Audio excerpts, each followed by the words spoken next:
By the way, as the S&P is trying to hold the 50-day, Meadows is making some comments, or did make some comments, about TikTok, David, and whether or not it's U.S. majority share owned. I'm sure you got a lot more on that.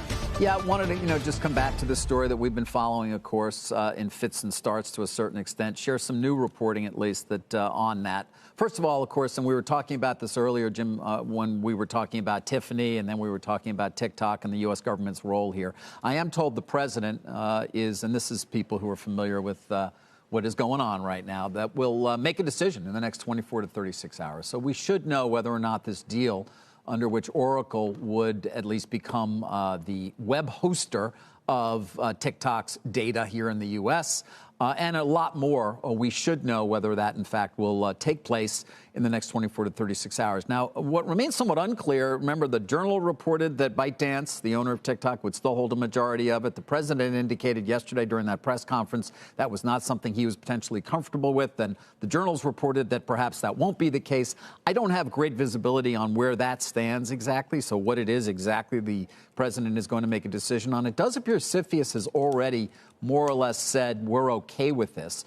It is included, is my understanding as well, that Oracle will have all access to the source code. In other words, at least be able to see it all, to the algorithm and things of that nature. So they will be able to, it will be, and again, TikTok's data will be, the U.S. will be hosted on their servers here.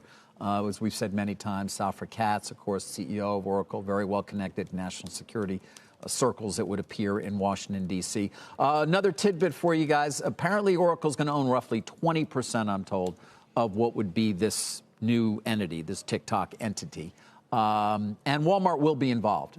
Jim, we've speculated on that. You've talked about that. Okay, yes. You have it. Yeah, I'm pretty confident that Walmart has rolled in some fashion to this deal. And in fact, Doug McMillon, if there is a board of directors that is newly created for the entity, Walmart may have a place on that board of directors, Doug McMillon. So that's what we have right now, guys. Again, sort of not enormous advances here, but we should know something fairly soon, and including, which we don't know, what's the actual price? 20% of what? What are they paying for, of course, what is a deal that is going to allow them then to obviously land a big client for their cloud business, Jim, at Oracle, but which is a deal that people will continue to question given the tight ties that exist between Larry Ellison, of course, the founder of Oracle, and Safra Catz, its CEO. Yeah, you nailed and the that administration. One. Exactly. I'm good to hear that Walmart's involved because they've been saying over and over again this would be fantastic for their e-commerce.